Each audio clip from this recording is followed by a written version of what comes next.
Olá, tudo bom? Meu nome é Sérgio. Eu sou o proprietário da OKDPO, uma empresa paraense voltada para a adequação de outras empresas à LGPD. E não só isso, também oferecemos os serviços de encarregado terceirizado, consultoria, treinamentos. E, além disso, também fornecemos soluções documentais, como JET, que é o Gestor Eletrônico de Documentos, e nuvem privada. Hoje nós estamos aqui com a advogada doutora Kellen Xavier, que também é especialista na área, e vamos ter um bate-papo, uma troca de ideias, uma aula sobre a LGPD aplicada às serventias extrajudiciais, tá? Em especial para os notários e registradores do estado do Pará. Aproveito a oportunidade para agradecer à Anoreg, na pessoa da presidente Moema, que conseguiu disponibilizar um espaço para a gente para divulgar os nossos serviços e falar um pouco mais sobre a nossa empresa. Agradecemos novamente, fortemente, a doutora Moema, que é uma presidente competentíssima da associação, e vamos lá. Antes de começar, a gente vai fazer um breve. um- Vamos falar quem nós somos. É um breve currículo de quem nós somos, para vocês saberem que a experiência que nós possuímos. Tudo bem? Eu cometi uma descortesia aqui com a doutora Kelly em o meu estar primeiro, mas é só por questão de exibição. Já peço desculpa à doutora Kelly, mas em seguida eu passo a palavra para ela, que ela se apresenta também e já dá continuidade com a nossa apresentação. Bom, meu nome é Sérgio Cunha, como eu já falei, sou bacharel em ciência da computação, também sou advogado, tenho MBA em gestão de TI, tenho especialização em GRC, que é governança, riscos e compliance, sou membro da IAPP, que é a Instituição Internacional de Profissionais de Privacidade, e também sou membro jurídico da NPPD, que é a Associação Nacional. Além disso, tenho algumas certificações na área, como o Exim DPO e Exim ISO, a ISO é mais voltada para a segurança, e a CompTIA Security Plus também, que é voltada para a segurança da informação. Bom, para não me alongar e aproveitar bastante o nosso tempo, que vai correr, que eu tenho certeza, eu já vou passar a palavra para a doutora Kellen, que vai iniciar a sua apresentação. Kellen, é com você. Bom, eu sou Kellen Xavier, né? E aqui quero agradecer de pronto o convite do Sérgio para participar dessa conversa, dessa aula para os notários e registradores do Estado do Pará, né? Também sou advogada, né? Pós-graduada em Direito Digital e Compliance, tá? Também sou membro do Comitê Jurídico da NPPD, tá? Membro da Comissão Estadual de Privacidade e Proteção de Dados da OAB Pará, e tenho também algumas certificações pela IT-Cert, tá? Como vocês podem ver aí na apresentação. Mas basicamente é isso. E hoje a gente está aqui para falar sobre a Lei Geral de Proteção de Dados no ambiente das serventias, né? Então, já pode passar aí, Sérgio. Então, vamos lá. A gente vai falar hoje sobre, como eu já disse, a LGPD e os cartórios. A gente vai fazer um breve overview, né, de 360 graus aí, para a gente entender essa necessidade dos cartórios se adequarem à Lei Geral de Proteção de Dados.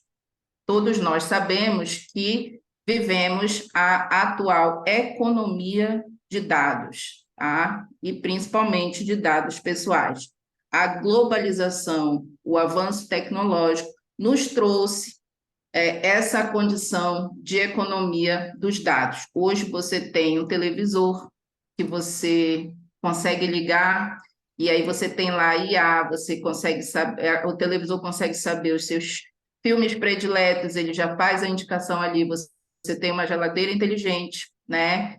E várias outras coisas em que a tecnologia, inclusive na área da saúde, você consegue operar mecanicamente. Então, tudo isso são dados que são coletados diariamente. Você vai numa farmácia, você tem que informar dados.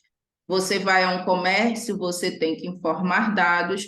Você vai a um cartório, a uma serventia, e, obviamente, a depender do serviço que você vai requerer ali naquele local, você também vai ter que fornecer seus dados pessoais. Então, inegavelmente, nós, hoje, para tudo, não temos como fugir desse fornecimento de dados pessoais, certo? E por que a gente fala tudo isso? Porque a privacidade, que é aquilo que eu quero disponibilizar para um terceiro, ela já é assegurada há muito tempo. A privacidade não é um conceito novo e a gente precisa estar atento a isso. A privacidade é justamente o poder de decisão conferido ao indivíduo de dizer o que, com quem e quando compartilhar. Tá? E por que a gente precisa falar de tudo isso no ambiente das serventias? Tá? Porque as serventias são exatamente o que está escrito aí. São repositórios de dados pessoais, seja no âmbito das serventias de registros civis e de pessoas naturais, ou seja, existe o registro desde quando a pessoa nasce, né? Então, ali já está se criando o que a gente chama de rastro. E hoje, rastro digital, porque as serventias já estão obrigadas, lá pelo provimento 74 do CNJ, a proceder à digitalização dos seus acervos. Então, toda essa vida do ser humano, no âmbito das serventias, seja quando ele compra e vende um imóvel, seja quando ele nasce, seja quando ele morre, fica ali, então, registrado, tá? Então, as serventias são repositórios de dados pessoais e, por isso, precisam se adequar à Lei Geral de Proteção de Dados. Tá? As serventias também, por outro lado, vão exercer o que a gente chama de atos comuns, tá?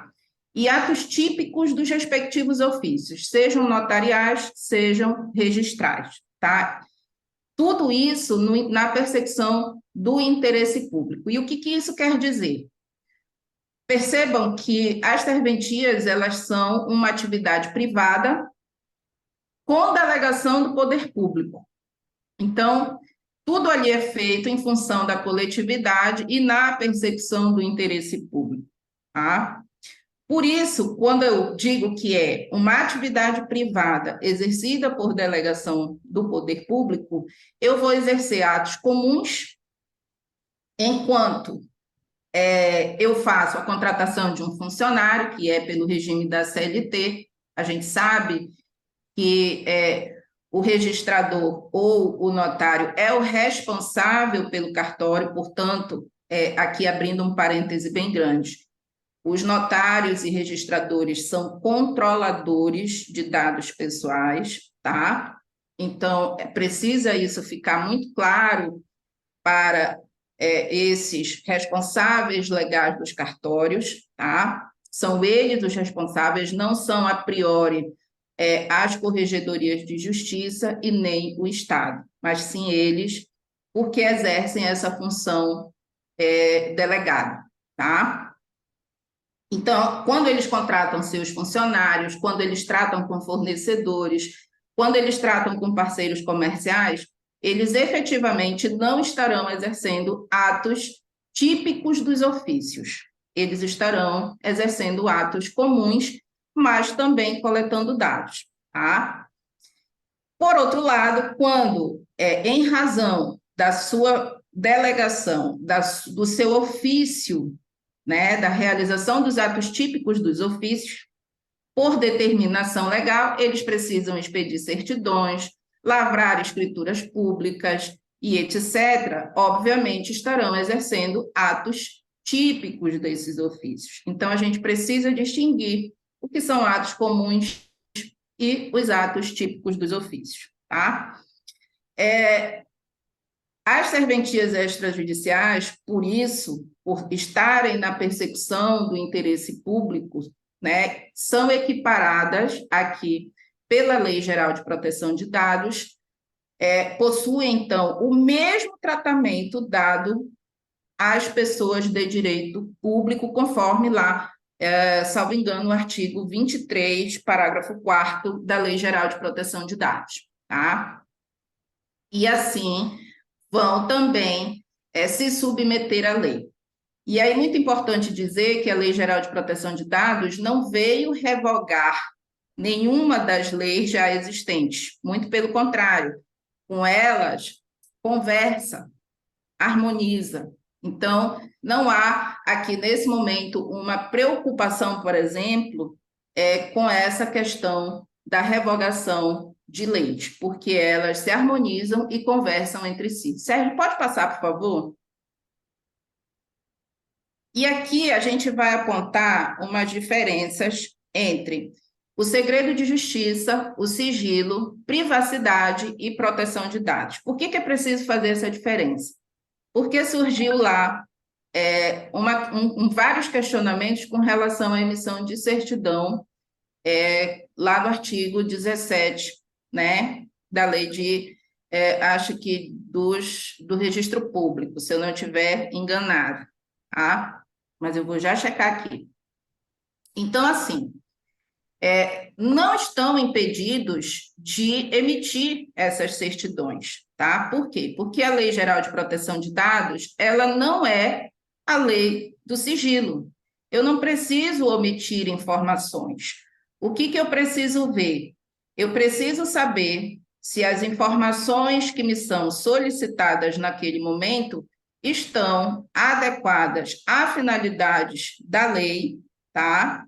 O seu conteúdo deve estar em estrito cumprimento da legislação, ou seja, digamos que eu precise emitir uma certidão de nascimento, eu não tenho por que perguntar qual é o título de eleitor, fazendo aqui uma comparação muito esdrúxula. Óbvio que existe uma idade mínima para essa informação, mas quando eu emito uma certidão, apenas é tão esdrúxula para que vocês entendam o que a gente quer dizer com isso, que a lei, ela especifica quais são os dados que devem ser fornecidos para a emissão de determinados documentos que decorrem dos atos típicos dos cartórios. Perdão, não é da lei de registros, é da lei dos cartórios, artigo 17, não, é da lei de registros mesmo, artigo 17, tá? E o artigo 17 da Lei 6015/1973. Então, a gente precisa deixar isso muito claro, que a LGPD não é a lei de sigilo. Quando a gente fala de segredo de justiça e fala de sigilo, isso está muito voltado à questão da publicidade dos atos, tá? No âmbito judicial e também no âmbito extrajudicial, por equivalência, tá?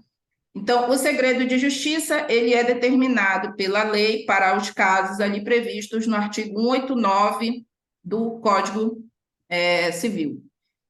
E o sigilo, ele é feito parcial ou totalmente, aliás, o segredo de justiça, ele é só para os terceiros, tá? Terceiros não habilitados. Então, em tese, quem tem acesso quando é determinado o segredo de justiça? Geralmente, magistrados, servidores e Ministério Público, as partes e os seus advogados habilitados. Quando a gente fala de sigilo, o magistrado pode determinar sigilo sobre a totalidade ou parcialmente sobre esses documentos, por entender que naquele momento devem ser resguardadas essas informações, tá? Então, somente magistrados, promotores, se for concedido, ou servidores especificados terão acesso a essas informações, que serão levantadas em um determinado tempo. Então, ela é uma condição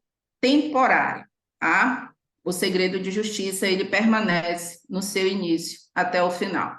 E o que é a privacidade? Como eu já disse anteriormente, a privacidade, ela é o direito que tem o cidadão de dizer o que, quando, como e com quem quer compartilhar suas informações, tá? Sejam elas pessoais ou não. E o que é a proteção de dados pessoais? Muito embora, inclusive, a privacidade também é um direito fundamental previsto na Constituição, e muito embora, atualmente, a proteção de dados pessoais esteja constando como um direito constitucional também, né, pela emenda 115 de 2022, que a alçou, né, a elevou ao nível constitucional, a proteção de dados é o meio pelo qual a gente alcança a privacidade, tá certo? Então, para fazer essas diferenciações, para que vocês compreendam, né, essas diferenças e entendam que no exercício da função notarial ou registral, todas essas situações ocorrerão de acordo com a lei. Tá? Então, não é que a LGPD vede você emitir uma certidão de inteiro teor, não é que a LGPD vai impedir você de compartilhar essas informações, desde que você, enquanto responsável, controlador, se preocupe em fazer garantir com que o conteúdo desse compartilhamento, desse documento, seja aquele que a lei dita como devido, que ele esteja adequado à finalidade que ele se propõe, tá? E que exista as medidas de salvaguarda, certo? Então, isso é muito importante, tá bom? Então, a LGPD não veio aqui para impedir a atividade notarial ou registral. Pode passar, Sérgio. Quando a gente fala em adequação à LGPD, a gente não vê que no pano de fundo existe uma coisa chamada governança de dados pessoais. E esse eu considero o maior benefício trazido pela Lei Geral de Proteção de Dados. Porque como que era antes? Antes você chegava em qualquer lugar, você precisava emitir uma certidão, e você ia no cartório, provavelmente ainda é assim hoje, as pessoas levam todos os documentos que elas possuem. E, naquele momento, o atendente do cartório, o auxiliar do cartório, vai recepcionar aqueles documentos, né? E, portanto, ele tem o chamado acesso, que é uma operação de tratamento, tá? Então, e muitas vezes não vai utilizar todos aqueles documentos para prestar o serviço solicitado. Então, a governança dos dados traz justamente isso. Ela é pautada por uma gestão de pessoas, tá? E o que é essa gestão de pessoas? Eu preciso saber quem são as pessoas envolvidas no processo, tá? Os controles a que essas pessoas estão submetidas, certo? E, principalmente, o que é necessário para que eu cumpra o ofício sem causar dano, certo? Então, essa é a gestão de pessoas. Quando eu falo em gestão de processos, eu preciso definir, estabelecer quais os procedimentos que eu vou adotar para que eu possa alcançar a proteção de dados, mitigando os riscos. E aí eu preciso conhecer esses riscos, eu preciso conhecer os dados envolvidos. E aí é desde o porteiro até o notário ou o registrador, tá? Então, eu preciso entender o fluxo, o caminho dos dados em cada fase em que ele vai se apresentar, estabelecer as hipóteses de tratamento que vão justificar o tratamento desse dado pessoal, certo?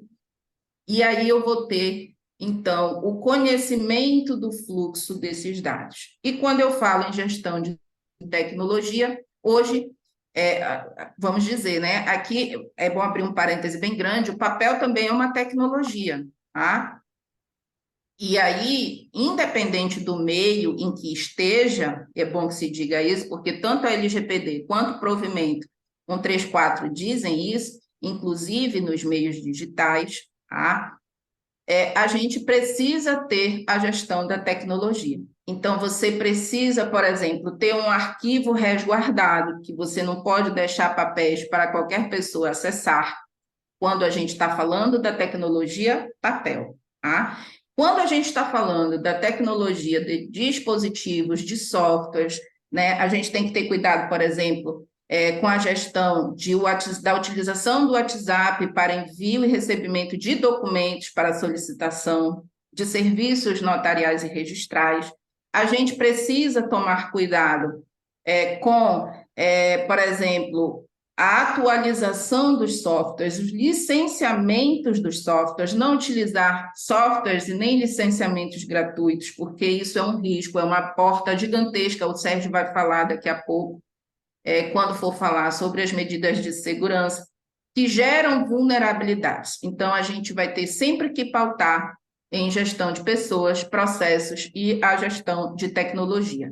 E, óbvio, isso vai muito além do provimento 74 de 2018 e do próprio provimento 134 de 2022, porque ali estão estabelecidas as medidas mínimas, tá? Mas aí nós vamos ver daqui a pouquinho, pode subir, Sérgio, que a gente tem aí as normas e referências básicas para o tratamento de dados pessoais pelos cartórios. Então, o próprio provimento 134 apenas reforça o que a própria LGPD já diz. Como eu já disse, a LGPD ela não veio revogar nenhuma lei, tá? Ela veio para conversar com todas elas. E aí, o provimento 134 de 2022 vai dizer lá que é obrigatório que os cartórios atentem, né, obedeçam, observem a Lei 13.709/2018, que é a Lei Geral de Proteção de Dados,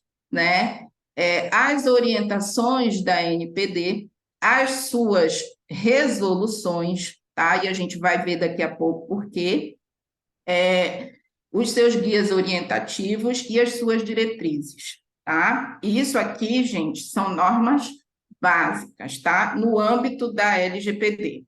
No âmbito setorial das serventias, nós vamos ter lá a Lei 6015, né, de 73, a Lei 8935 de 94 e os provimentos do CNJ, tá? E, acima de tudo, a Constituição Federal. Lembrando que são normas básicas, normas de referência básica, mas nós temos princípios da administração pública, nós vamos ter aí o Código Civil, né, para ser seguido. Então, vejam que a LGPD vai conversar com várias normas, inclusive as que permeiam o âmbito setorial das serventias, tá? Pode subir, Sérgio. Então, ali na implementação, nós vamos ter, eu vou só aumentar aqui um pouquinho para mim, eu reduzi aqui, ficou meio pequenininho para eu ler. Mas vamos lá.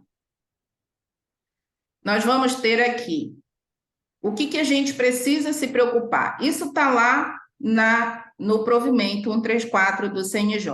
Nós precisamos definir o porte do cartório, tá? Está lá no provimento 74, de 2018 do CNJ. E por que essa tem que ser uma preocupação? E aqui eu quero pontuar muito bem isso, tá?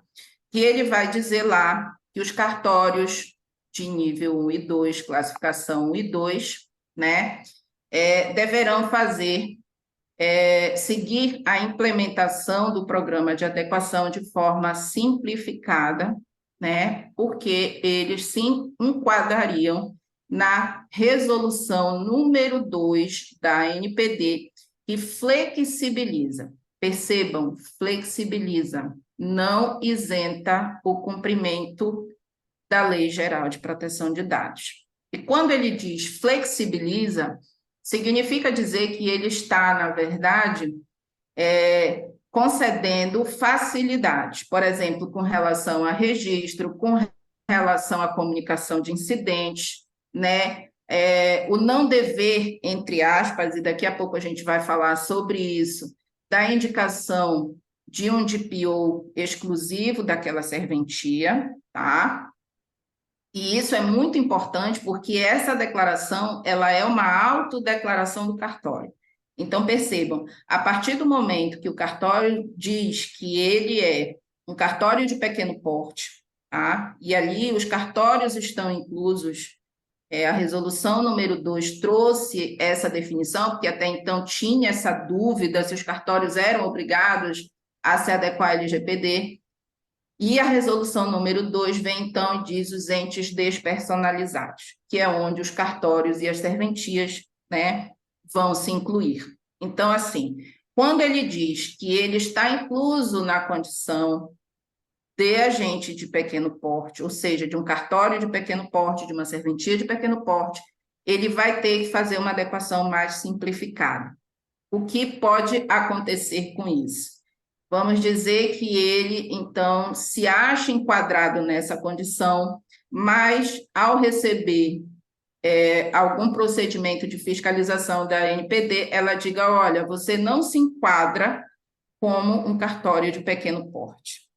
E aí, o que é que vai acontecer? Toda a sua adequação vai estar comprometida. Então, é muito importante que os cartórios observem essa questão quanto à definição do porte, tá? E, inclusive, a própria resolução número 2 da NPD vai dizer que a NPD pode requerer que seja feita a adequação completa, tá? Então, é preciso realmente definir isso muito bem. Então, a questão da nomeação do encarregado, né? Quando elas forem cartórios de classificação 1 e 2, elas podem fazer isso através das associações, em atenção até o que diz a Lei Geral de Proteção de Dados, tá? A gente, muito embora a resolução flexibilize a possibilidade, eu já adianto que a NPD entende a nomeação do encarregado de proteção de dados como uma boa prática, tá? Principalmente no setor público, tá? E a gente não pode esquecer que as serventias estão equiparadas às pessoas de direito público. Então, como tratam muitos dados, e o cartório trata dados, inclusive dados sensíveis, a nossa recomendação é de que os cartórios sempre procurem nomear os seus encarregados de dados pessoais, tá?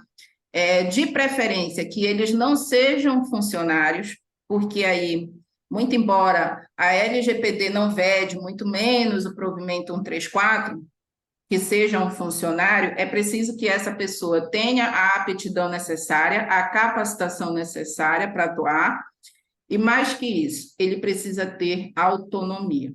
Então, muitas vezes, essa questão de estar submetido a um regime CLT, na minha visão, compromete, e na maioria dos profissionais de privacidade, compromete essa autonomia. Então, o próprio provimento já sugere que seja contratado e nomeado pelo controlador, lembrando que quem vai nomear esse encarregado é exatamente o notário ou o registrador, que é o responsável da delegação, tá?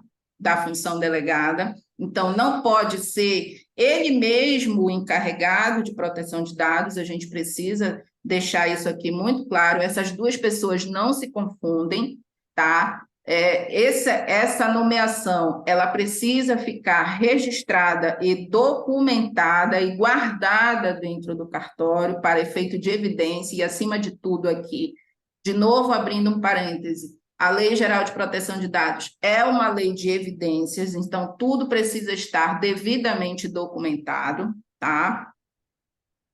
Ela precisa mapear as atividades de tratamento de dados pessoais, a gente vai falar mais lá embaixo, elaborar os avisos de privacidade, e aqui, aviso de privacidade é aquilo que está externo para o público, né? lá no artigo 9º a gente vai falar sobre isso daqui a pouquinho. Ela precisa elaborar a sua política interna de privacidade, tá? Então, definir e implementar as políticas internas de privacidade e proteção de dados e, inclusive, as políticas de segurança da informação, certo? Criar os procedimentos internos para atender os direitos dos titulares, a gente também vai falar já já sobre isso, tá? Adotar as medidas técnicas e administrativas, eu vou deixar para o Sérgio, né? Proceder às revisões contratuais para incluir cláusulas de proteção de dados para efeito de responsabilidade em atenção ao princípio de prestação de contas, previsto na Lei Geral de Proteção de Dados, elaborar o relatório de impacto, que é o RIPD, quando necessário, e aqui a gente também vai fazer um disclaimer sobre isso ali na frente, e aplicar os treinamentos. Pode subir, Sérgio. Quando a gente fala de mapeamento dos dados, a gente precisa entender o fluxo desses dados, desde a sua coleta. Os dados ele tem um ciclo de vida, tá? Dessas operações de tratamento. E o mesmo dado que eu coleto lá na recepção, lá na triagem, dentro das serventias, ele vai ser utilizado em diversos momentos, em fases diferentes, em locais diferentes, para que a serventia consiga entregar o serviço solicitado. Então, eu vou ter coleta, tá? Quando eu estiver ali recebendo aquelas informações, eu vou ter a retenção, que é o arquivamento, tá? Eu vou ter o processamento, que aí é quando eu classifico a informação, a sua utilização, quando eu faço o acesso, né? Aqui, a gama no processamento é muito maior, inclusive, das atividades de tratamento que são possíveis de serem realizadas, tá? Eu posso fazer uma avaliação, eu posso controlar, por exemplo, quando eu estou ali gerenciando, por exemplo, o atendimento das solicitações de exercício de direitos dos titulares, então eu faço um controle, certo? Então, existem várias atividades de tratamento que podem ser realizadas no seu processamento. O compartilhamento, ou seja, quando eu transmito, quando eu distribuo, quando eu compartilho ou comunico, tá? Ou quando eu faço uma transferência. Imagina vocês que vocês têm aí que fazer o compartilhamento dos dados com as centrais registrais e notariais, né? Então, vocês vão precisar fazer essa operação de tratamento. Ela também faz parte do ciclo de vida dos dados. E, por último, a gente vai falar aí na eliminação, né? Que é o momento da exclusão e descarte, que deve ser feito de forma correta desses dados, ou de um dado, ou de um conjunto até de dados. Pode subir, Sérgio. Quando a gente fala em revisão contratual, a gente tem que falar aqui sobre a definição de deveres e responsabilização. E aí, a gente vai ter aí na condição as centrais, os administradores das centrais registrais, eles são considerados controladores, certo? Tanto quanto os delegatários, os notários e registradores no exercício da função delegada. Então, a gente tem ali o que a gente chama de co-controladoria, tá? Que muito embora a LGPD não fale explicitamente lá no seu artigo 43, ela vai dizer que os co-controladores respondem solidariamente pelos danos que causarem aos titulares de dados, tá certo? Então, entre eles, também é recomendável que se aplique as revisões contratuais para que se defina quem, de fato, vai responder pelo quê, tá? Eu não vi o provimento citando sobre isso, mas seria muito interessante que, a nível de associação, inclusive, fosse feita essa consulta, tá? Mas, por exemplo, quando o cartório está contratando um sistema de nuvem para ali arquivar e armazenar os seus documentos, né? Então, ele está lidando com os operadores e é preciso que se estabeleça com esses operadores quais são os seus deveres, os limites. O operador não toma decisões, todas as decisões são tomadas pelos controladores, tá? Então, é preciso se definir ali quais são os limites de cada papel, seja de controlador, seja de operador. Lembrando que os operadores sempre vão atuar, ou seja, em obediência estrita à lei, tá? E às orientações dos controladores. Nesse caso, os registradores e os notários, né? Então, porque inclusive são eles que respondem à autoridade nacional por quaisquer incidentes de segurança que ocorram, certo? Então, daí a necessidade dessas revisões contratuais. E, não obstante isso, e a gente está falando muito aqui das questões dos atos típicos dos cartórios, a gente não pode esquecer dos atos comuns, ou seja, quando eu contrato um funcionário, eu preciso, então, constar desse contrato desse funcionário as cláusulas de proteção de dados, fazer com que esse funcionário assine um termo de confidencialidade e de guarda desses dados pessoais que aqui ele terá acesso, aqui ele realizará atividades de tratamento, né? E lembrando, funcionário não é operador, tá? Funcionário, ele não é operador. Ele é pura e simplesmente uma pessoa que, em razão da contratação com o empregador, que nesse caso é o notário ou o registrador, terá as obrigações, diferentemente do operador, tá? O operador, ele atua em nome do controlador, tá? Então, daí a importância dessa revisão contratual. Gente, é óbvio que a gente gostaria de falar muito mais coisas, porque existem muito mais coisas envolvidas, mas o nosso tempo é curto. E a gente precisa focar em algumas coisas que a gente aqui entende importantes na implementação da Lei Geral de Proteção de Dados, do programa, né, de adequação à Lei Geral de Proteção de Dados. Lembrando que a gente não implementa a LGPD, tá? A gente implementa um programa de privacidade. Pode subir, Sérgio. A gente falou lá em cima do encarregado de dados. Quem é o encarregado de dados pessoais? Como a gente já disse, o encarregado de dados pessoais não se confunde com a pessoa do controlador e, portanto, responsável pela serventia, certo? E ele é o elo de comunicação entre o notário ou o registrador, na função típica dos cartórios, e a autoridade nacional e os titulares de dados, que podem ser tanto os seus funcionários, os seus fornecedores, os seus parceiros comerciais, os terceirizados, né? E os próprios clientes dos cartórios, tá? Então, o encarregado é ele quem vai receber as reclamações dos titulares, tá? É ele quem vai receber os pedidos de exercícios de direitos desses titulares e vai tomar e adotar as providências para dar cumprimento a essas solicitações e também gerenciá-las, tá? A gente não pode esquecer disso. Também ele é a pessoa que vai fazer a orientação desses colaboradores, dos auxiliares dos cartórios, tá?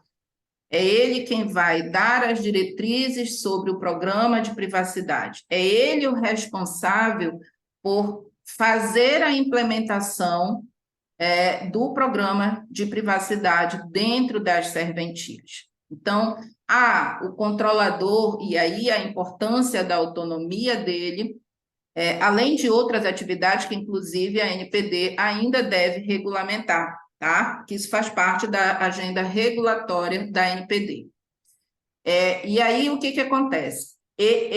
a importância da autonomia dele é gigantesca. Por quê? Porque é ele quem vai dizer, olha, coloca aqui uma porta corta-fogo, por exemplo, né, em um arquivo onde existem inúmeros livros em papel ainda, que não foram digitalizados pelo cartório. Ou é ele que vai dizer, olha, nós precisamos ter uma nuvem, né, em tal lugar, e vai verificar se aquele país de redundância possui lei equivalente em proteção de dados semelhante à do Brasil. É ele também que vai observar se a utilização de uma outra mídia de backup, que a gente chama de backup frio, está fora da ambiência do cartório, para resguardo caso ocorra um incidente, e ele tenha que ter, a gente não pode esquecer, o Sérgio vai falar sobre isso, os cartórios precisam ter um plano de continuidade dos serviços, que a gente também não pode esquecer que é um princípio da administração pública, tá? Então, essa é a função do encarregado que está lá no artigo 41 e no artigo 10 do provimento. E ele pode ser um DPO as a service, que a gente chama, né, um encarregado prestador de serviço, que pode ser tanto uma pessoa jurídica quanto uma pessoa física, tá? Desde que tenha a capacitação necessária para o exercício da função. E aí, aquelas questões já ditas no provimento anteriormente, em que os cartórios de classe 1 e 2 poderão, então, nomear um DPO as a service através das associações, tá? E também não há uma vedação de que cartórios nomeiem o mesmo DPO desde que não haja prejuízo do exercício de suas funções, conforme lá o provimento 134. Pode subir, Sérgio.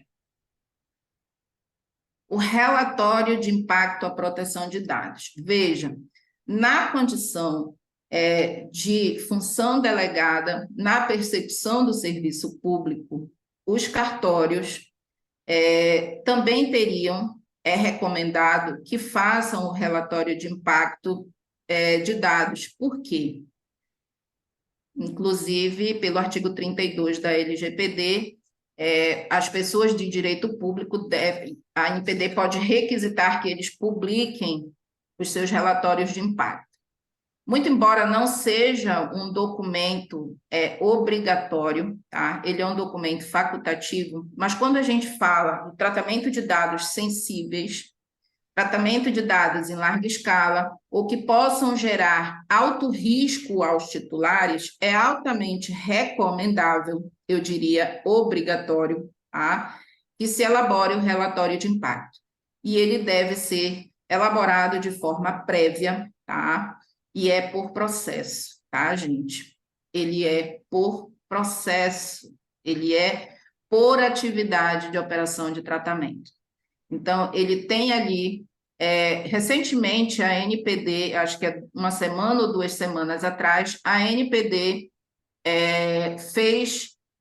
publicou no seu site uma página de perguntas e respostas sobre quando e como, né, e várias outras questões, quando recomendar, em que contexto fazer esse relatório de impacto, tá? Então, ele é um documento, a meu sentir, obrigatório para os cartórios, tanto no âmbito registral quanto notarial, por conta do alto risco que os dados ali contidos nessas serventias podem causar aos titulares, certo? Deixa eu ver quanto tempo eu tenho aqui, para eu não me perder. Não sei se eu estou passando, Sérgio. Não está indo bem. Eu até nem apertei o cronômetro, mas vamos lá.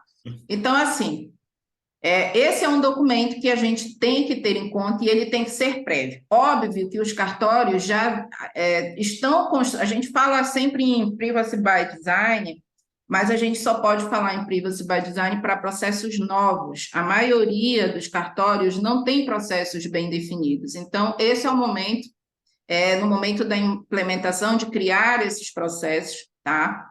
e aí elaborar os seus relatórios de impacto, tá bom? Vamos subir aí, Sérgio. Os treinamentos. Para que servem os treinamentos? De nada adianta você estruturar o seu programa de privacidade e não comunicar aos seus colaboradores, aos seus auxiliares, como esse programa de privacidade vai funcionar, tá? Então, você precisa comunicá-los, treiná-los. É muito comum, por exemplo, a gente ver em empresas, por exemplo, situações, muita gente acha que incidentes de segurança são só vazamentos de dados ocasionados por questões como ransomware, phishing, né? Mas, na verdade, não. Incidente de segurança, por exemplo, é você deixar um papel com uma certidão de inteiro teor, por exemplo, em cima da sua mesa, e vem alguém e tira uma foto, né? Isso é um incidente de segurança. Obviamente que, a depender do grau de risco, você vai precisar comunicar para a autoridade nacional e para os titulares envolvidos. Mas nem tudo você vai precisar comunicar. Existe lá as situações descritas na lei, nas quais isso será necessário, tá? Mas esse é um incidente de segurança. Então, como é que você vai fazer para que os seus colaboradores entendam como é que vai funcionar os seus processos, né? Alguém vai dizer assim, mas eu não sabia. Então, os treinamentos servem para não só a capacitar esses indivíduos, esses colaboradores, como também para trazer para eles a consciência. E quando é que eu tenho que fazer esses treinamentos sobre proteção de dados? Sempre. Ele é contínuo, do início ao fim, tá? Por quê? Ele vai se repetindo, porque você vai contratar novos colaboradores, porque você precisa manter vivo na cabeça deles a necessidade da cultura de proteção de dados, porque a legislação muda, porque os processos dentro do cartório mudam, a legislação às vezes vai obrigar essa mudança desses processos. Então, esses treinamentos servem para isso, para conscientizar, comunicar e, principalmente, treinar para evitar, mitigar. Não existe segurança 100%, isso é fato, mas você pode mitigar os riscos, tá bom? Tem mais alguma coisa para mim aí, Sérgio? Direitos dos titulares, né? Vamos lá. Quando a gente fala em programa de privacidade, a gente está falando também de direitos de titulares. E aí, os notários e registradores vão precisar não só criar um canal, que a lei prevê, né? E ele tem que ser de acesso fácil e gratuito, tá? Então, eu não posso lá colocar um telefone 0300 para atender, por exemplo. Eu não posso colocar no meu site, se eu tiver ali do cartório, eu não posso colocar em tantas páginas depois, né? Aquilo precisa estar visível na primeira página, de que forma ele vai ser atendido, tá? Então, não deixem os formulários lá atrás. Em letras, eu tenho visto letras pequenininhas lá embaixo, acesse aqui para exercer o seu direito. Isso não é facilitado, tá, gente? Então, a gente precisa saber como atender, o que fornecer e, principalmente, fazer a gestão, gerenciar esse atendimento dos direitos dos titulares. Então, como atender?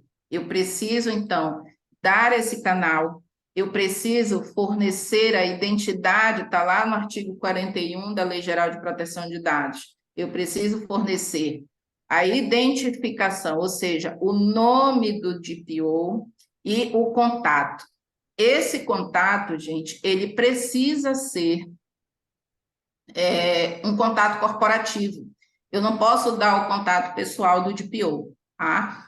E gratuito, tá? Eu não posso, como eu disse, colocar um contato em que a pessoa ainda precise pagar por ele. Então, o certo é que você disponibilize ali um e-mail e coloque o nome do DPO, e de preferência esse e-mail seja corporativo e exclusivo para o atendimento desses titulares, ok?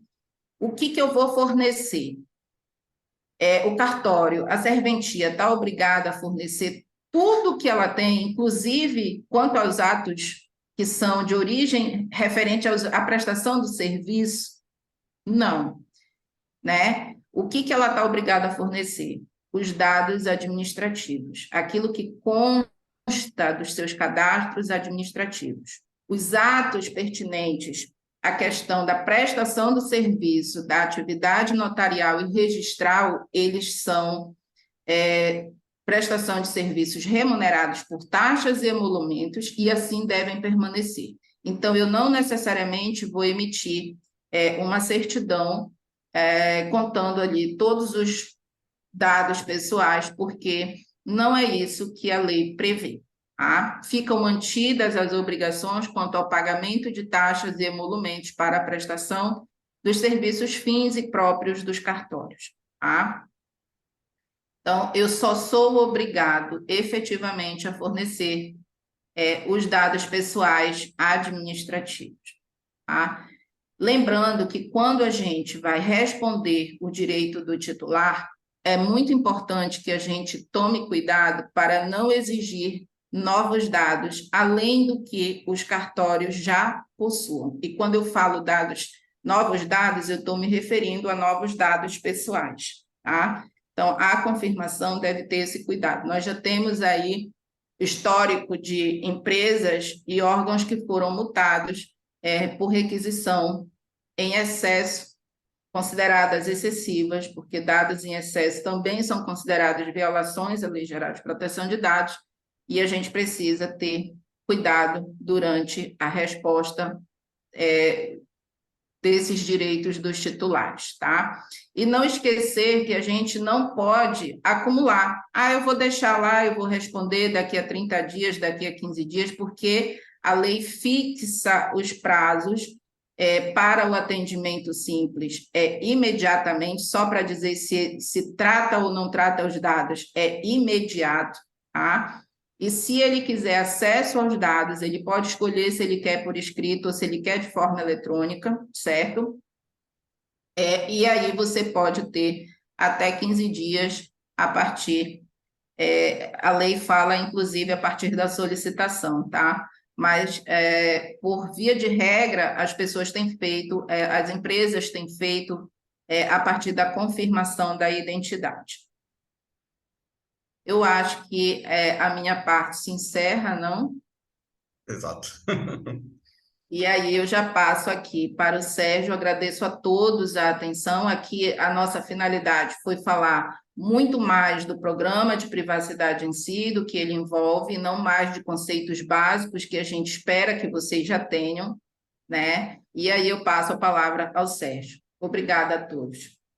Obrigado, Kelly. Eu acho que vocês observaram que as minúcias que a Kelly levantou, ela veio falando sobre resoluções, sobre guias orientativos, ou seja, não se resume só a 13.709, que é a LGPD. Tem muito mais informação que a gente tem que buscar para agir adequadamente em relação à privacidade de dados pessoais, tá? O que eu venho falar aqui é uma visão que muita gente acaba não tendo, que eu vou contratar alguém para fazer a adequação da minha serventia, já tenho todos os meus documentos prontos, bonitinhos, estão todos a minha política de privacidade, o meu aviso de privacidade, a minha política de segurança da informação, tá tudo lindo, maravilhoso, mas não acaba aí. Esse como diz, é só a ponta do iceberg. Tem muito mais a ser feito além da parte documental, tá? Eu vejo pessoas que falam que eu estou adequado, eu já tenho todos os documentos. Mas se você for ver na prática, não acaba não sendo isso, porque você vai ver inúmeras falhas a essa adequação se ela estiver só baseada em documentos. Os documentos são excelentes para serem usados de forma a gerar evidência quando forem solicitados, mas nós precisamos atuar em diversas outras áreas. O TI, o cartório, no jurídico do cartório e principalmente com nossos colaboradores, tá? É, é, eu sei que existem cartórios de classe um, classe 2. Fala, mas meu TI é só o garoto da TI. Mas conversa com ele tem que ser instruído, ele vai acabar sendo seu operador. Ele vai passar pelos seus dados que estão armazenados, ele vai ser o seu operador. Então, ele tem que ser orientado também nesse sentido. Tudo bem? Então, a minha parte que eu vou querer expor para vocês é a parte além dos documentos. Os dois andam de mão dadas.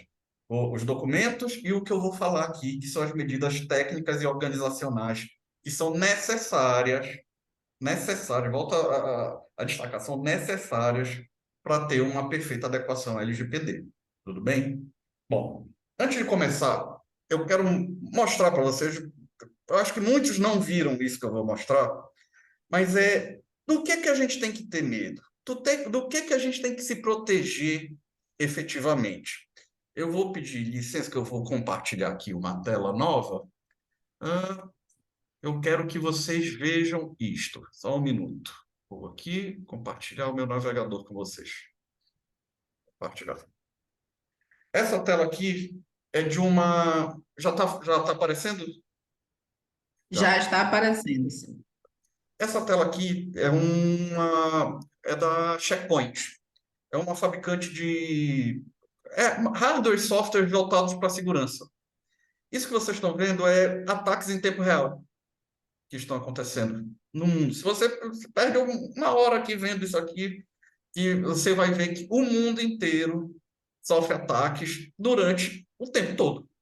Aqui em cima, vocês podem observar, ataques hoje, 68.245.493, só hoje. Tudo bem? Eu vou mudar para um outro aqui, deixa eu ver, passar para o outro que eu tenho aqui. Deixa eu só abaixar aqui, fechar isso aqui. Oh, meu Deus. Tá aqui.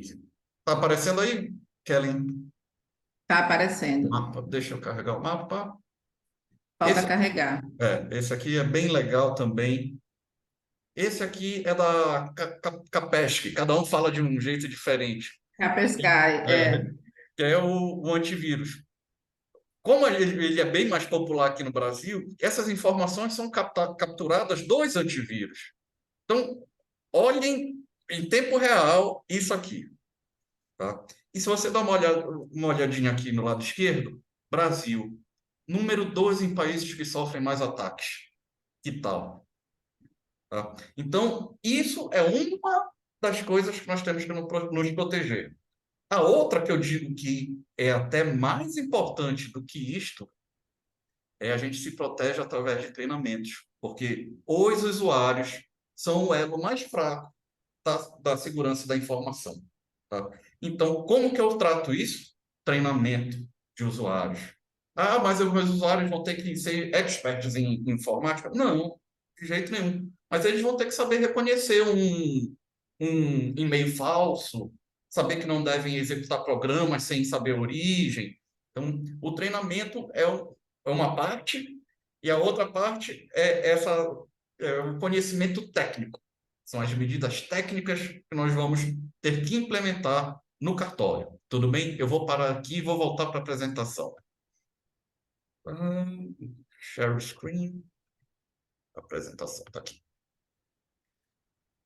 Visto mais ou menos como que os ataques acontecem e quão corriqueiros eles são, tá? A gente já tem uma ideia do tamanho do problema, tá?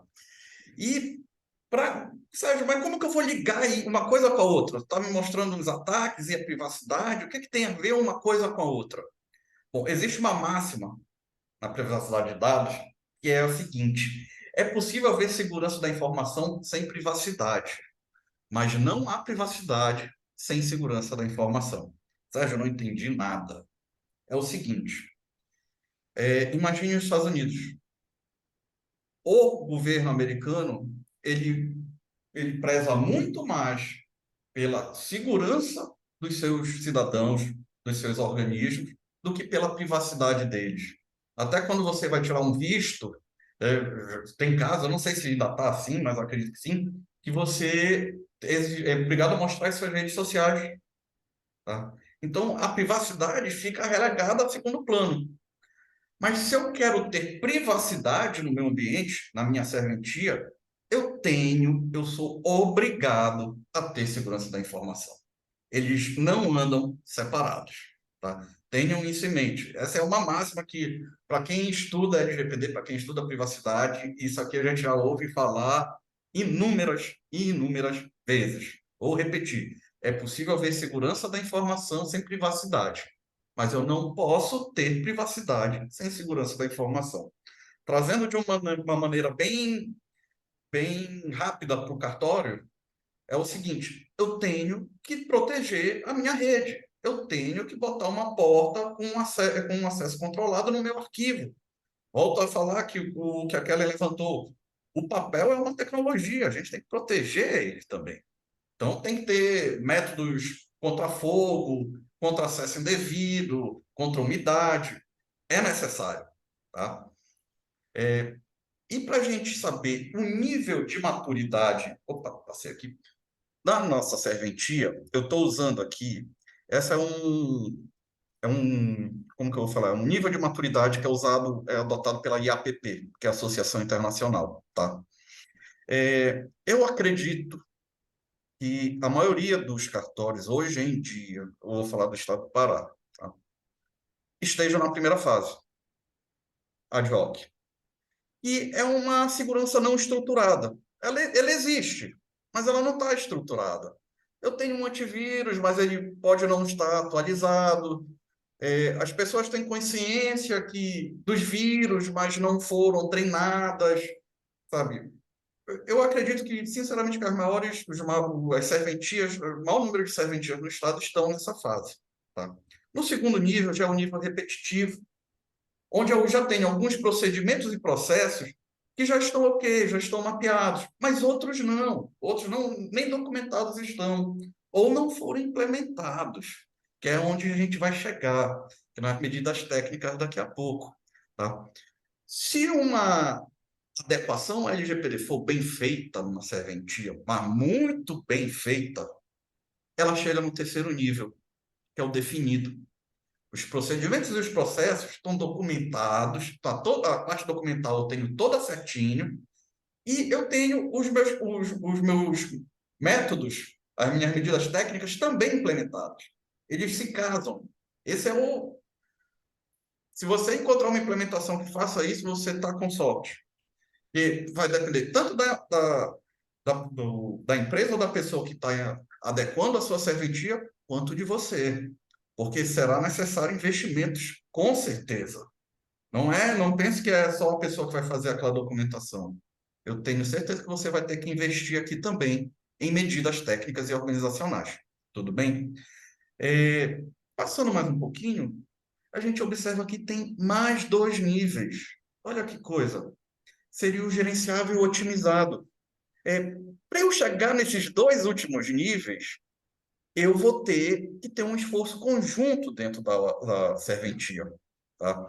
A partir do momento que uma empresa me falou, doutor, sua serventia está totalmente adequada, eu preciso começar a estudar meus processos. Eu tenho um serviço novo a ser prestado no cartório, eu vou ter que atualizar a minha parte documental. Talvez eu vá ter que chegar a algumas medidas que eu não tinha antes para proteger, tá? Então, é um trabalho constante. E esse é o nível gerenciável. E para chegar no otimizado, que é o último nível que a IAPP fala, a partir da observação desses meus processos na minha serventia, eu preciso começar a melhorá-los. Sérgio, olha, eu estou vendo que, de repente, falta uma camada de segurança a mais aqui na biometria dos usuários que eu tenho. Eu não posso deixar essa biometria aqui sem, no mínimo, uma criptografia nessa parte do banco de dados. Então, eu observei isso e estou melhorando o meu, minha gestão de privacidade que já está instalada. Então, esse é o nível top. Esse é o que deve ser observado e não deve ser encarado como gasto. É uma coisa que é muito corriqueira, não deve ser encarado como gasto. Isso aqui é um investimento. E a gente vai ver mais lá para frente o quanto esse investimento pode refletir a benefício das serventias. Tudo bem? Aqui, vamos falar das medidas técnicas e administrativas que eu estava falando. Tá? Essas medidas técnicas e administrativas, elas também são conhecidas como controles. Em termos gerais, um controle, ele reduz as chances de uma ameaça vir a se concretizar no seu ambiente. Os controles são isso, as medidas são isso, tá? Então, vamos observar que na LGPD, os artigos de 46 a 51 falam sobre controles, falam sobre boas práticas, falam sobre governança. E isso não é um complementinho da LGPD. Isso faz parte da LGPD. Isso deve ser levado a sério. Eu vou já mostrar o porquê. Vamos só ler aqui o artigo 46. Os agentes de tratamento devem adotar medidas de segurança técnicas e administrativas aptas a proteger os dados pessoais. Chegando no provimento 134, olha que legal, ele usa a mesma expressão. Cabe ao responsável pelas serventias implementar medidas técnicas, medidas de segurança técnicas e administrativas aptas a proteger dados pessoais de acesso não autorizados.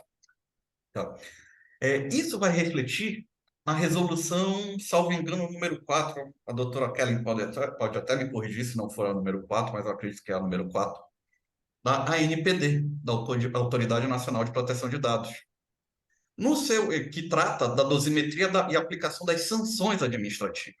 No seu artigo 7º dessa resolução número 4, ela fala, na definição da sanção, devem ser considerados os seguintes parâmetros. 9, a adoção reiterada e demonstrada, ou seja, evidenciada, de mecanismos e procedimentos internos capazes de minimizar os danos voltados ao tratamento seguro e adequado de dados. E no 10 está a adoção de política de boas práticas e governança. Ou seja, se você adota isso no seu cartório, na sua serventia, caso haja algum evento, vamos supor, de um vazamento de dados, um data breach, a sua pena pode ser minimizada.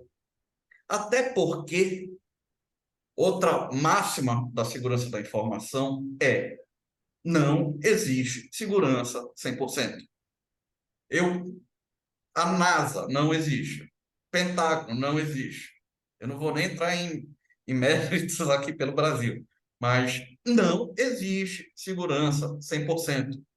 Existem vírus, ataques, que eles são conhecidos como dia zero.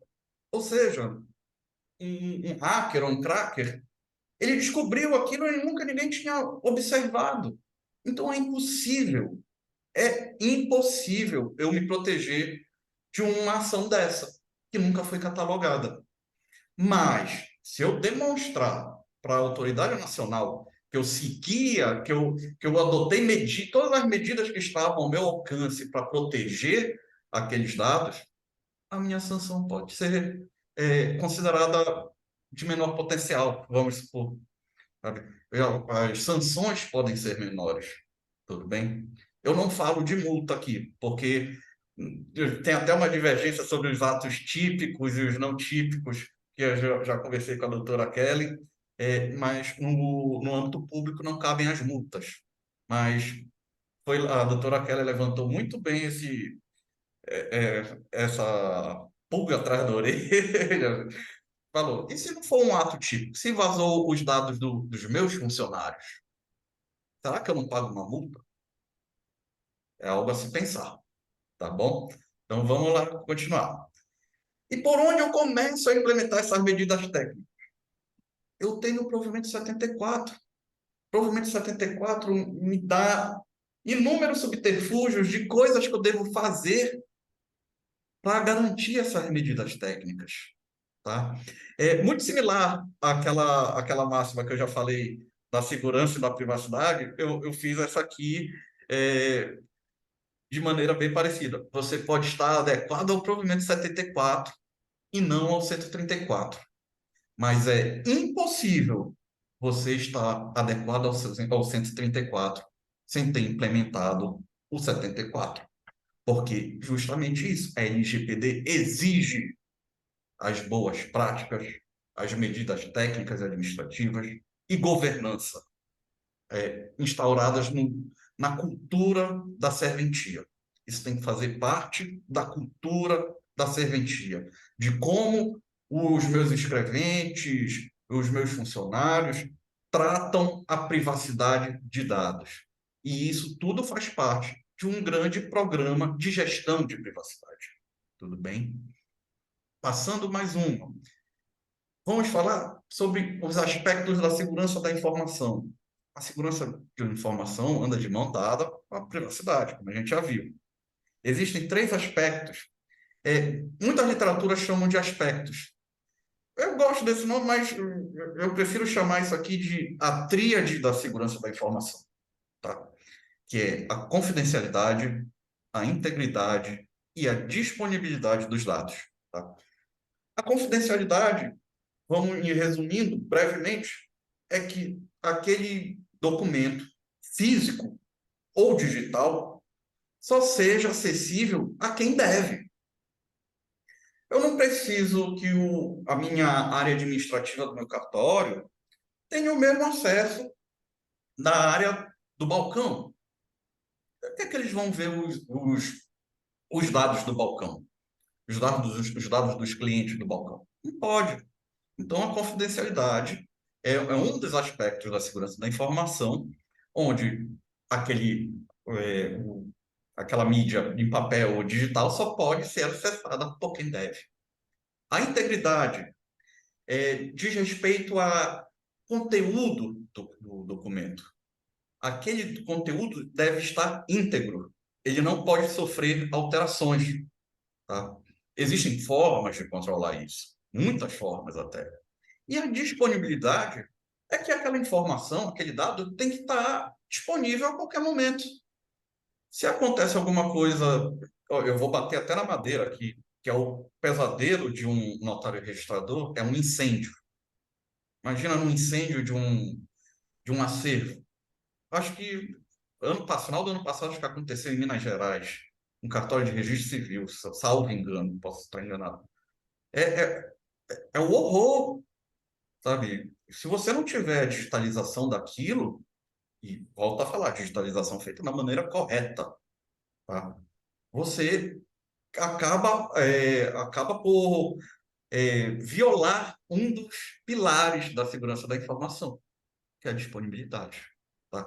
Então vamos ver agora como que casam esses aspectos da segurança da informação com o provimento 74, que a gente falou que é o pontapé inicial das medidas de segurança que você tem que adotar no seu cartório, as medidas de segurança técnicas e organizacionais, tá? Os principais itens estão aqui, tá? O backup é justamente, ele fala diretamente com a disponibilidade.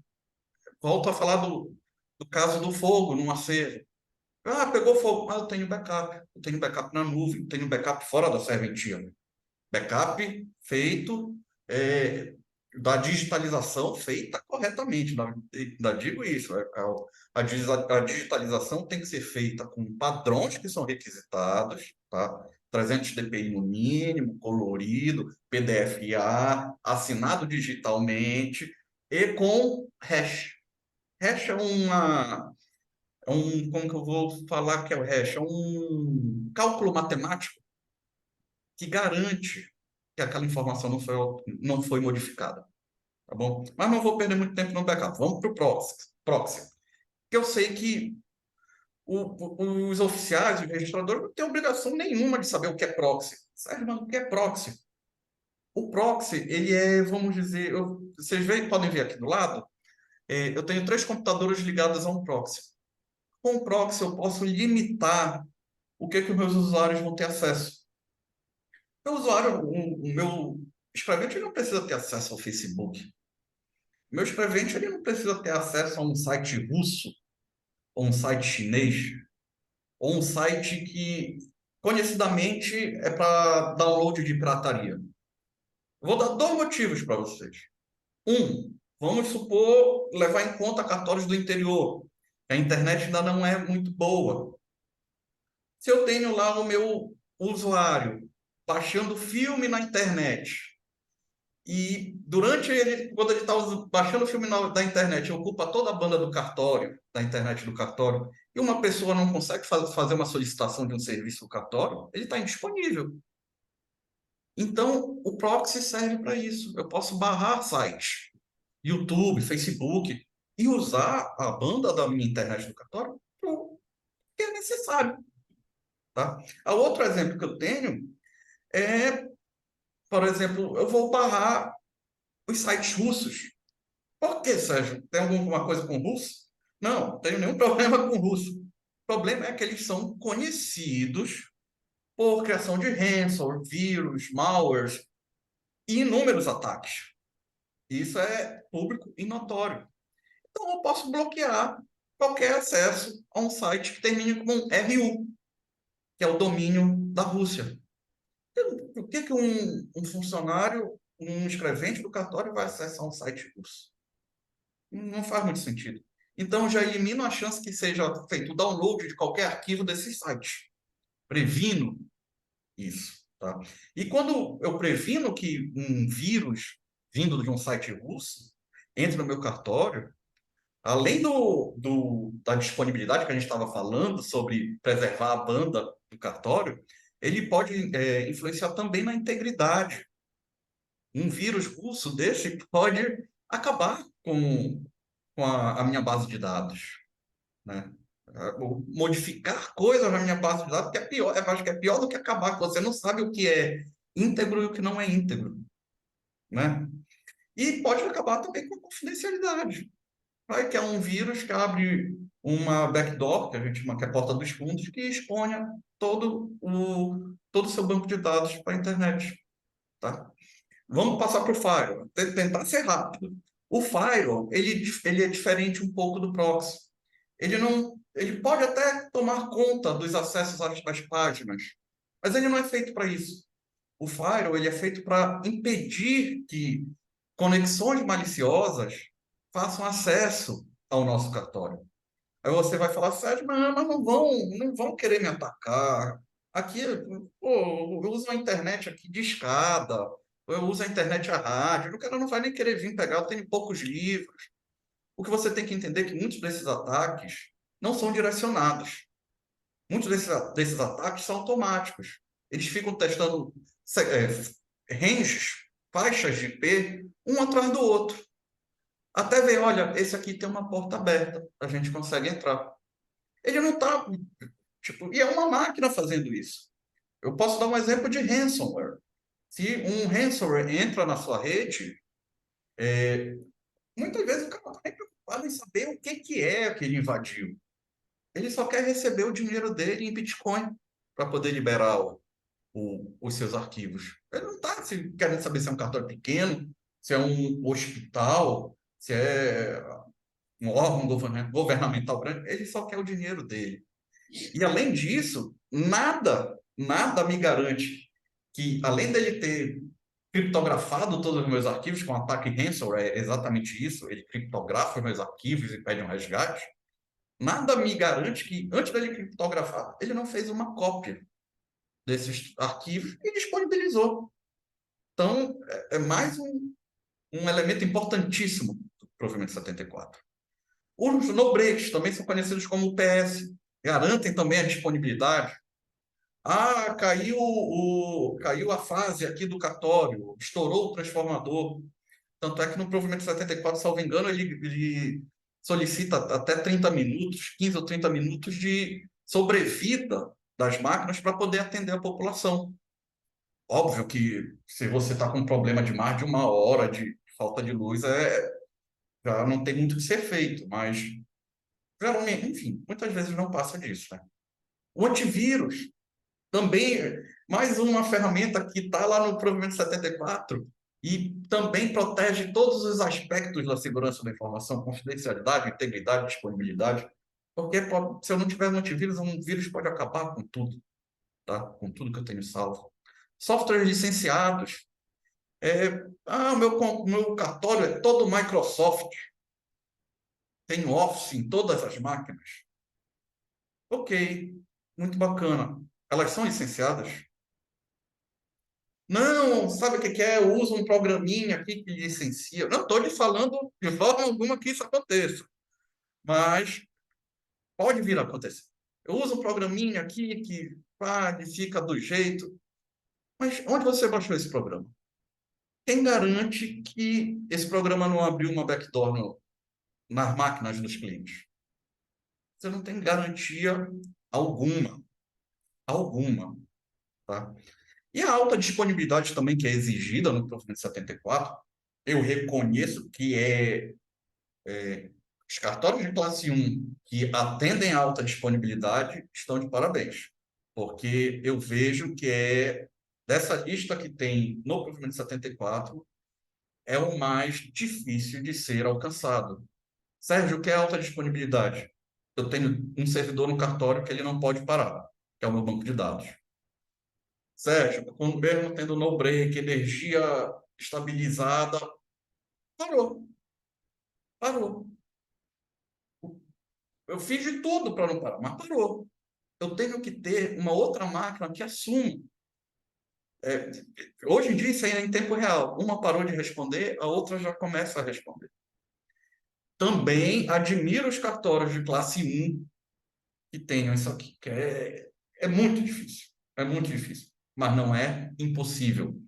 E nós da OKDPO, a gente oferece muitos serviços feitos em software livre. A doutora Kellen falou em software gratuito.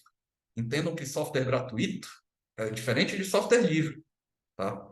O software gratuito ele pode ser de código fechado. Você não tem noção do que tem ali dentro e é de graça. O software livre, ele é de graça, mas muitas vezes é de código aberto. Então, esse código já passou por inúmeras inspeções. Eu, isso é a minha opinião pessoal minha, eu acredito, por exemplo, Linux, eu imagino que todos vocês já ouviram falar de Linux, que é um outro sistema operacional. É como se fosse um Windows, mas é diferente. Ele é código aberto. E se você for procurar em todos os registros de incidentes, várias empresas fazem anualmente os registros de incidentes. Se você comparar os registros de incidentes entre Linux e Windows, você vai ver a quantidade desproporcional para o Windows. Por quê? Porque ele é um código fechado. Então, se alguém descobrir uma brecha ali, ele vai explorar. Quando a gente usa software livre, o código é aberto. Já foi explorado por inúmeras pessoas e alguém já passou por ali, viu. E quando acha, a atualização é muito mais rápida. Mas isso aqui não vem ao caso aqui. Vamos passar para o próximo slide. Aqui eu tenho outras medidas técnicas e administrativas que podem ser adotadas pelos cartórios com o intuito de adequar-se inteiramente à LGPD, que é o que nós estamos conversando aqui. É o controlador de domínio. Sérgio, o que é um controlador de domínio? Bom, em termos gerais, quando você já viu algum computador que antes de você logar, você vai pedir usuário e senha? Para abrir o computador, ele pede usuário e senha? Pois é. Um controlador de domínio ele vai controlar todos os computadores que eu tenho dentro da minha serventia. Sérgio, e como é que eu faço isso? Existem soluções em Windows e em Linux. Volto a dizer, eu adoto muito Linux, porque não tem licença. A licença é gratuita. E não tira você do escopo, de forma alguma, do provimento 74. Tá? Inclusive, uma economia que você vai ter, que você não vai pagar licenças. E eu arrisco a dizer, novamente, que você vai estar muito mais seguro com um controlador de domínio rodando em Linux do que com Windows, tá? E o controlador de domínio, quando a gente fala sobre senhas para usar, ele vai de encontro com o que a gente chama de segregação de funções, que eu já falei ainda agora. Eu não preciso que o meu administrativo tenha acesso aos arquivos do balcão, ou ao do registro civil. Isso é muito bom quando é Ofício único, que tem diversas atribuições. Eu posso dividir, caso eu tenha um funcionário para cada atribuição, vamos supor, eu divido. Cada um tem seus arquivos em containers, em pastas separadas. E eu garanto a confidencialidade desses arquivos de uma forma geral, sem entrar nas minúcias. Tá? Um outro, que tem no provimento 74, controle de acesso, por biometria, chave, senha, o que for. Eu preciso controlar o acesso ao meu CPD. Pode entrar uma pessoa lá e, tipo, você nem está sabendo, por exemplo, um cartório grande, tem uma salinha no canto, você não está sabendo. E existe até estudos de delimitação de perímetro para saber onde é o melhor lugar para você botar um CPD. O melhor lugar para você botar um CPD é longe do alcance das áreas públicas de uma serventia. E, com certeza, com uma trava dessas. Hoje já está muito disseminado o uso de controles de acesso por senha, por biometria, por cartões, RFID. Não é caro e eu acredito que você deva levar isso como investimento. Ainda mais que tem alguns desses controles de acesso que eles ficam gravados. Quem foi que entrou, a hora que entrou, que horas que fechou essa porta, que horas que abriu essa porta. Esse mesmo controle de acesso, ele também deve ser implementado no acervo físico. Como a doutora Kelly falou, é até uma tecnologia antiga, mas é. Então, nós temos que proteger também esse acesso. Ah, um acesso livre, por que que o fulano vai lá? Se você conseguir fazer uns guias de requisição, fulano entrou no acervo físico tal hora para fazer tal coisa. Eu recomendo até que ponha câmeras, mas Sérgio, vou ficar vigiando o livro. Não, você não está vigiando o livro, vigiando a pessoa que vai lá. Volta a falar. O elo mais fraco da segurança da informação é o humano. Ele pode, não importa o grau de proteção que você tenha na sua serventia. Se alguém quiser fazer, vai fazer. A gente tem um exemplo recentíssimo, que foram os vazamentos de dados do Pentágono, do exército americano, sobre a invasão na Ucrânia. Como que aconteceu isso? Sabe, o negócio é super protegido. Um funcionário, eu não sei qual se era Pentágono mesmo, pegou simplesmente um documento, abriu o documento, pegou o celular dele, tirou foto. Não adianta. Se o seu usuário quiser fazer, ele vai fazer. E para isso tem que ter a parte documental, o nosso NDA, que é um termo de sigilo, que se estende até após uma eventual demissão. Tá? Ele não. Ah, eu saí do cartório, acabou meu sigilo. Não. Seu sigilo é eterno. Você tem que manter esse sigilo. Tá bom? Outra coisa importante que é tão básico é padronização de e-mail.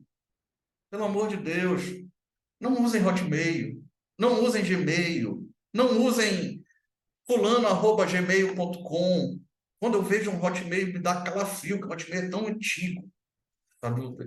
Você deve com um maior tom de dever mesmo. Você deve comprar um domínio para o seu cartório. Ah, mas é gasto. É R$ 70, 2 anos de domínio. É um negócio barato. E você não vê, tem que ver isso como gasto, tem que ver como serventia, que é como investimento. Imagine a Mariazinha, vou dar um exemplo. A Mariazinha, ela é do balcão, da escritura, vamos supor, da escritura. E a Mariazinha atende todos os seus funcionários pelo e-mail mariazinha@hotmail.com. E se a Mariazinha sai do cartório? E esses contatos com todos os meus clientes? O que acontece? E se ela for para outro cartório? Usem, usem e abusem do domínio do cartório. Já falei o preço, R$ 70, 2 anos. Registro BR, é só ir lá. 2 anos. Tem provedores que fornecem até 5 e-mails de graça. É só configurar. Ah, Sérgio, eu não sei configurar. Você vai ter que fazer um investimento. É investimento, não é gasto. Tá? Tenham isso em mente. Tenham isso em mente que na hora que a NPD bater na sua porta, ela não vai estar interessada, não gastei nisso. Ela vai querer saber o que que você fez lá dentro para efetivamente proteger a privacidade desses dados pessoais. Ah, não comprei o domínio, isso já está pesando contra você. Tá? Mais uma aqui para a gente não se estender, vou tentar ser um pouquinho mais rápido. Utilização de GPOs. Sérgio, o que é GPO? GPO é um arquivinho que a gente vai lá naquele controlador de domínio que eu falei para você, e a partir dele, ele replica para todos os outros computadores da sua rede certas funcionalidades que você quer que ele faça. Por exemplo, você está chegando na sua serventia de manhã e você não, vou falar um escrevente. Chegou, acho, chegando na sua serventia de manhã e achou um pendrive na porta do cartório.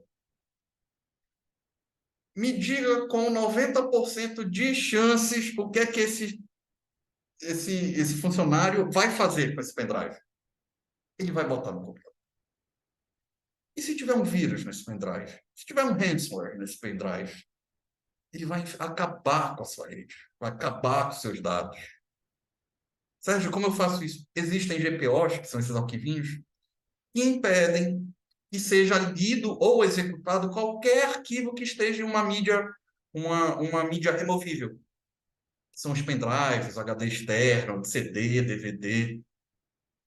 Um outro exemplo de GPO, quando a pessoa ligar o computador, eu posso já abrir o sistema do cartório. Ligou, já vai carregar o sistema do cartório. Outro exemplo, ela não pode mexer no painel de controle do computador. Ela não pode, entre aspas, desconfigurar o computador. Tentar sair por um caminho que não é adequado para mandar dados para fora do cartório, entendeu? As GPOs servem para isso.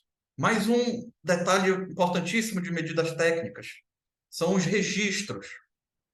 É essencial que se tenha um rastro do que é feito com os arquivos. Eu preciso ter uma auditoria sobre esses arquivos. Quem criou o arquivo? Quem apagou o arquivo?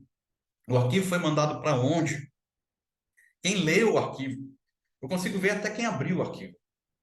Porque o fulano só abriu o arquivo. Ah, mas eu não li. Mas está aqui dizendo que você abriu o arquivo. Tá? E mais uma função do nosso controlador de domínio está lá. Tá? Aqui só mais algumas que são fundamentais também. É a recepção digital de documentos. É até apoiado pelo provimento 134 isso. E é até mais uma forma de economia para os cartórios. Você deixa de usar papel. A pessoa traz um documento para você, existem scanners que ele tem tipo uma mãozinha assim, você só põe o papel embaixo dele, ele já bateu uma foto em alta resolução, já jogou para uma pasta de rede e o documento do cidadão já está ali armazenado. E usando as segregações de funções que a gente falou anteriormente, só aquele departamento, vamos supor, a escritura, ou o pessoal do registro, ou o pessoal do registro civil, vai conseguir ver. É muito mais interessante do que ficar circulando papel pelo cartório, além de ser mais econômico e, na minha opinião, aumenta a produtividade muito mais. Tá? Adoção de fragmentadoras de papel.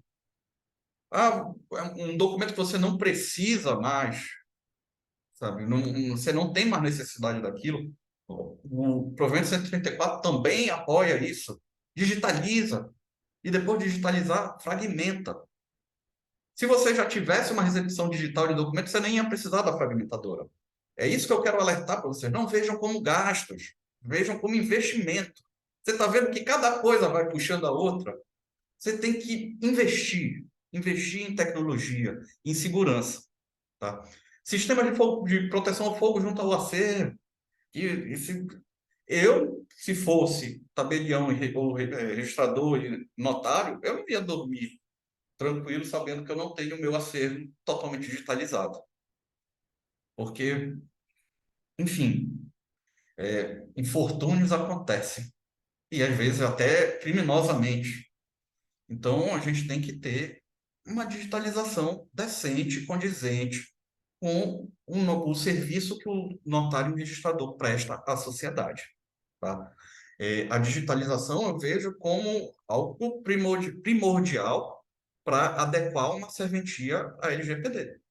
Porque se pega fogo e você não tem ali, você está ferindo a disponibilidade da segurança da informação, que a gente já falou.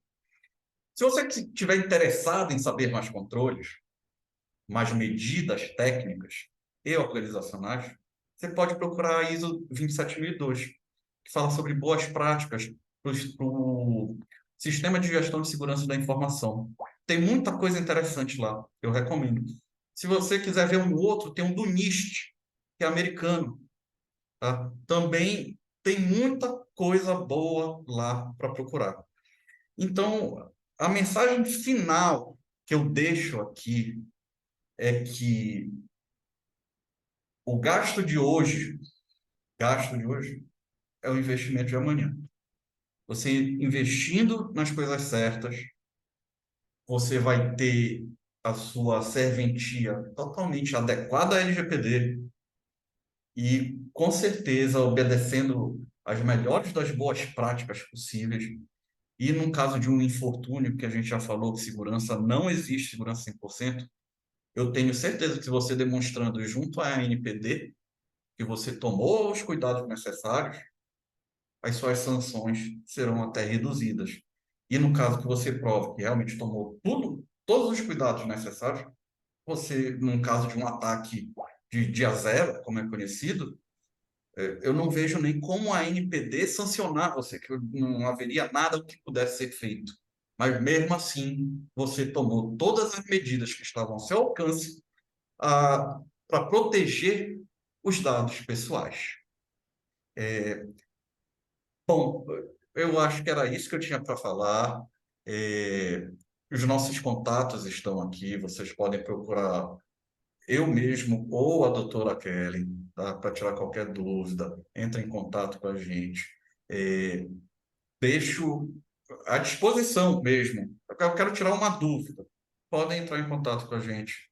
E eu acredito que os notários e registradores, observando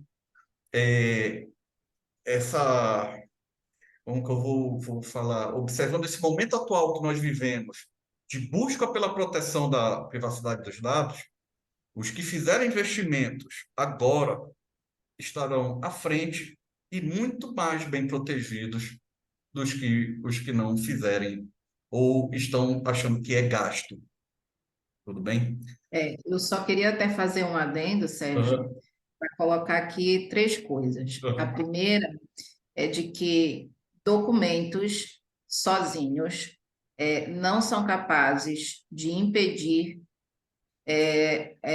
os incidentes de segurança, tá? É preciso a adoção dessas medidas técnicas e de controles, tá? Eu costumo dizer que o jurídico varre e o SI fecha e tranca as portas, então nós precisamos caminhar juntos. Não existe, aliás, existe PET para quase tudo, né? Pelo menos para as coisas conhecidas, existe PET. Mas não existe o que são, né, os remendos, vamos dizer assim, vamos dizer que são os reparos, né? Não é os remendos, mas os reparos. Então, existe PET para tudo, mas não existe PET para aquele 1 minuto de bobeira humana, né? Para a estupidez humana. Então, por isso, nós sempre seremos o elo mais fraco. É por isso que precisamos ser treinados para saber como nos defender e assim mitigar os riscos, as ameaças. E uma outra terceira coisa é dizer que quanto é que custa para uma serventia um dia sem que ela possa tratar o seu banco de dados, sem que ela possa prestar o seu serviço público, né? Então, assim, multas se pagam, tá? Mas os bloqueios a gente tem que pensar que, no caso das serventias, não existe aplicação de multa, porque ela está equiparada, como bem o Sérgio colocou, eu digo isso quando ela pratica atos típicos do ofício, eu entendo que não se aplicam. mas é uma discussão ainda mais para frente. Mas nos atos comuns, sim. Mas é uma discussão que a gente precisa observar. Porém, a gente tem que entender que, como eles se equiparam, as delegações se equiparam às pessoas de direito público, então não são aplicadas multas, mas são aplicadas as outras sanções, que são a advertência, que são os bloqueios parciais, suspensão, inclusive a proibição de tratar os bancos de dados. Então, isso pode fechar uma serventia ou até, se não fechar a serventia, pode causar ao seu controlador, ao seu responsável, ao tabelião, ao notário, a responsabilidade por isso, inclusive com abertura de procedimento administrativo disciplinar pelas corregedorias. Então, é preciso a gente entender que, de fato, isso vai muito além de se pensar em gastos na atual economia de dados que a gente vive. Isso é puro investimento. Tá bom, pessoal? Essa é a minha mensagem final. Sérgio, a palavra final é sua. Eu agradeço mais uma vez aqui a doutora Kelly, que fez o primeiro momento aqui da nossa conversa com primor. Agradeço também a todos que, porventura, venham a nos assistir. E, mais uma vez, reitero o agradecimento à doutora Moema, à Noreg Pará, por ter dado um espacinho para a gente mostrar o nosso trabalho para todos os notários e registradores do Estado. E estamos aqui para ajudá-los no que for preciso. Tudo bem? Então é isso, pessoal. Liguem para a gente, entrem em contato, tirem dúvidas e estaremos à disposição. Sendo É assim, isso aí. até a próxima. Tchau, tchau, Até a todo mundo. próxima. Tchau, tchau.